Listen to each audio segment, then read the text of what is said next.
The cool thing about making content before AEW actually got off the ground is that you can kind of go back and see, you know, the things I liked, the things I didn't like. And obviously on my main channel, there's over, 1,000 plus videos of where I've talked about some of the biggest stories and the biggest events across wrestling, regardless of the company, right? And yesterday we had AEW Revolution, and I had to watch it back just one more time just to make sure, like, I genuinely felt the same way. Hands down, that Iron Man match, in my opinion, is the greatest match that has ever gone down in the history of AEW. And it's not just the idea of, oh wow, this was a good wrestling match, because obviously AEW has good wrestling matches. I said this every time. If I complain about the build to a storyline and the build to a pay-per-view, I always say, don't worry if you spend the $50 for a pay-per-view, because more than likely you're just going to enjoy the pay-per-view. A pay-per-view in AEW is really good regardless of the build, because Tony Khan puts on great events. The crowd is on fire. The matches are great. I always praise AEW's pay-per-views for the ability to have great matches despite a little bit of an iffy build. But MJF and Bryan Danielson did something that was so incredible, and that was the fact that they had this really, really good match that got you emotionally drawn in to the match. And they did this while MJF and Bryan Danielson fought for over 60 minutes.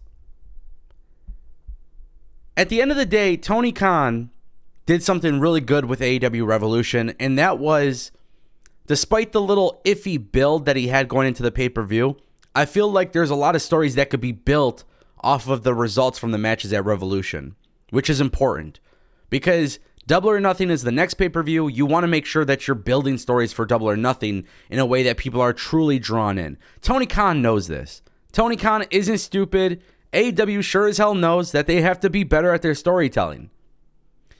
This match possessed everything that you can want in a match. For the people that like the blood and the grittiness, that was there. For those who like the near falls and the storytelling perspective of like the in-ring work, that was there. If you're looking for MJF being a tactical heel, low-blowing Bryan Danielson, but then also getting DQ'd for that, that was there. Bryan Danielson being the one to get the first fall on MJF, only to quickly get 2 falls against him. That was there. The idea that MJF was going to pour some drink on a little kid, that was there. Everybody's 50-50 on that, by the way, but AEW did rectify the situation. Who knows if that's a work or not? Obviously, everybody's going to have their own opinion on it, whatever. AEW is always constantly blurring the lines. You never know with AEW. Was he a plant? Was he not a plant? Whatever. But nonetheless, Powerhouse Hobbs was seen backstage with that kid. He got to meet some of his favorite wrestlers. AEW, Tony Khan specifically talked about it at the media scrum, that the kid was very, very good, and AEW will be very good to the kid. But this match had all of the little things you could ask for, and it was a great match, and MJF was great. And I don't really care to sit here and try to convince the world that an MJF match was great. But what I am here to say is that if AEW does more stuff like this, man, like, this is what the people want. Tony Khan said that the pay-per-view roughly did about the same pay-per-view buys as normal, which is not necessarily an increase. The idea, the number that's kind of being speculated as 120 to 140,000 buys maybe, which is like fine, you know what I mean? But I would say most of those buys came from the fact that this pay-per-view was headlined by a 60-minute Iron Man match. So I think there was a lot of interest in this match because of Bryan Danielson and MJF. MJF cheated. MJF using the label lock to make Bryan Danielson tap in sudden death. I mean, again, this match was just pure excitement. There was a lot of times where, honestly, I even thought, potentially, AEW was going to have Bryan win. And that's great, by the way.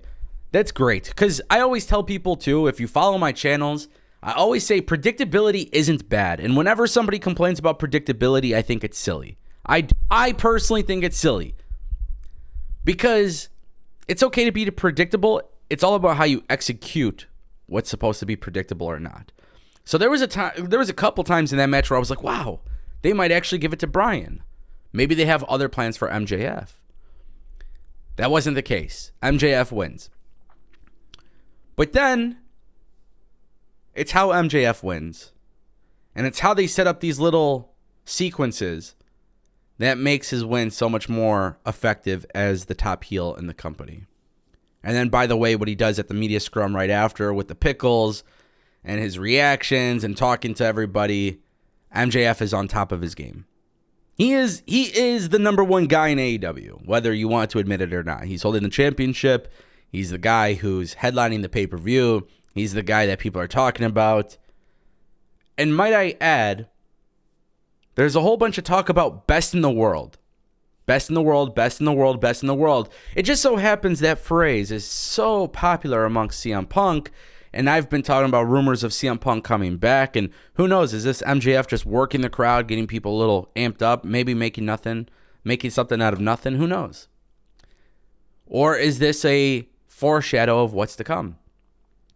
All I know is that Revolution was a really good pay-per-view. And I talked about this in my review on my main channel.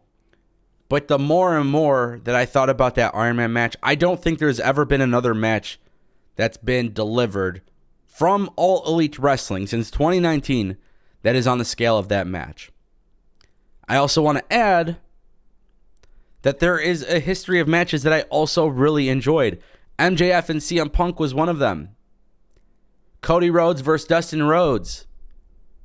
Beautiful storytelling match. One of my favorite matches in the company history is Dustin Rhodes versus Cody Rhodes.